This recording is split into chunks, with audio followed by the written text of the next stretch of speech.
Know and meet are common everyday verbs, but they are often confused by intermediate and even advanced English learners. I want you to look at these three sentences. She doesn't know to cook. I want to know Paris. I knew my husband at a party in college.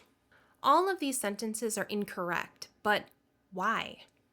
If you're not sure why they're wrong, then keep watching because this lesson is for you. Today, I will review all of the most important rules you need to know to use each verb naturally and correctly in a sentence. We will discuss the most common mistakes that I hear all the time, and you'll learn some additional phrases for situations when you shouldn't use know or meet. I've also made a free PDF worksheet and a quiz for you to practice what you'll learn in today's lesson. You'll find the link in the description below. Let's get started. Let's review the basic meaning of the word to know, which is to have information about something in your mind. Here's a few examples of know plus a noun. Do you know the answer? I don't know his name. Everyone knows the words to that song. You can also use know plus a WH word plus a clause. Just to review, a clause is a group of words that has, at minimum, a subject and a verb. For example, do you know where the meeting is? We don't know who wrote this letter. Do you know what time it is?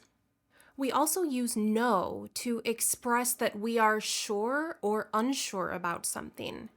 You often see this with a conjunction like that or if plus a clause. I know he's a hard worker. Keep in mind that when you're introducing a clause, the word that is optional, especially in spoken English. I don't know if this is a good idea. Basically, I'm unsure if this is a good idea.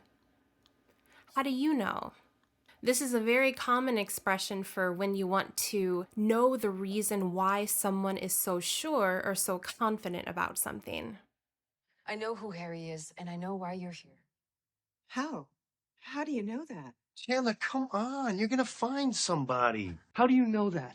How? I don't know. I'm just trying to help you out.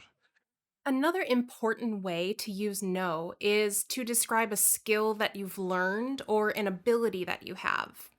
Remember at the beginning of the video when I showed you this sentence?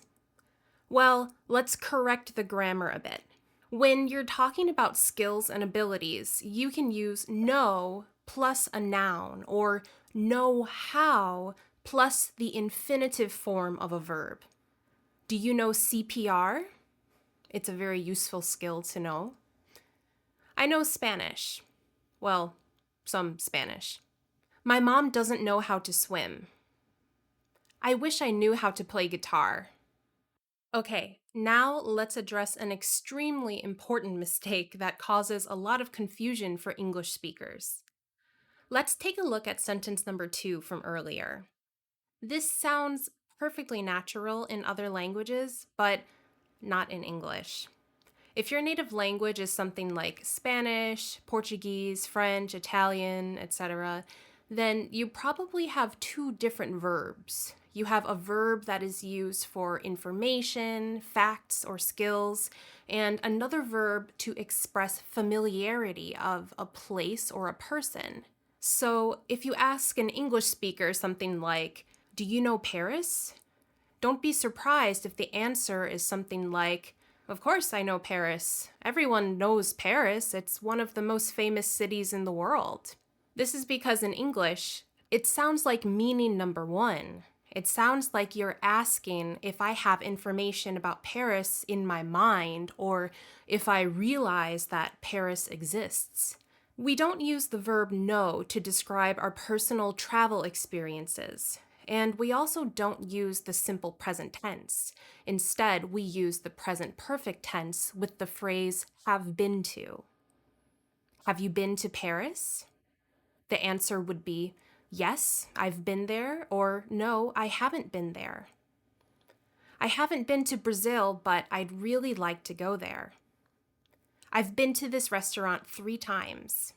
Now, if you truly want to ask, if I know that something or someone exists, you can use the phrase have heard of, again with the present perfect tense. If you've heard of something or someone, that means you only have surface level knowledge of that thing or that person. Have you heard of a movie called The Notebook? No, I haven't heard of it. It doesn't sound familiar. I've heard of it, but I haven't watched it. Is it good? Yes, it's really good. So now let's talk about why this sentence is incorrect. When you think about the verb know in English, I want you to imagine a light switch. There are two states. The light is on or the light is off. If you want to change that state, you have to do an action. You have to turn on the light or turn off the light. In English, knowing someone is a state, not an action. So there are only two possibilities. You know someone or you don't know someone. You have personal experience with someone or you don't. It's only possible to know someone after you meet them. Meeting someone is an action. It means that you see and talk to someone for the first time, or you introduce yourself to that person. This is the reason why we say, "Nice to meet you." One of the first phrases you learn in English, right? I've known my best friend for a long time. We met in elementary school. By the way, if you've already met this person before, you can greet them by saying, "Nice to see you," or "Nice to see you again." Sometimes there are situations when you've already met someone, but you don't have a very close relationship. You don't know that person very well yet.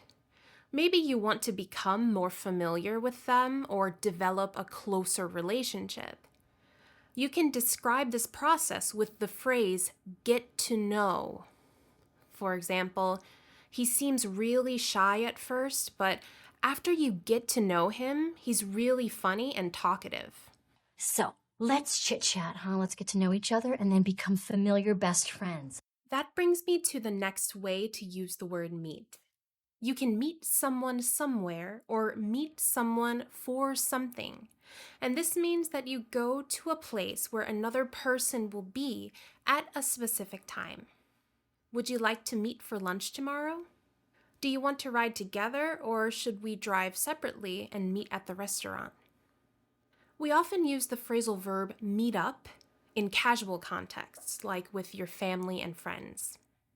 Tonight, I'm meeting up with some friends for a drink. Note, you don't meet up with your boss. That's way too casual. So in the context of work, you meet your boss to discuss something, or you have a meeting with them. For example, my team meets, or my team has a meeting every Wednesday at 2 p.m. to discuss the status of the project. Okay, it's time to review the notes and take the quiz. Again, you can find the link to the PDF in the description. Thank you so much for watching today's lesson. If you found this video helpful and you'd like to see more lessons like this, please like, subscribe, and share this lesson with other English learners. If you have any questions or suggestions for future lessons, please leave a comment.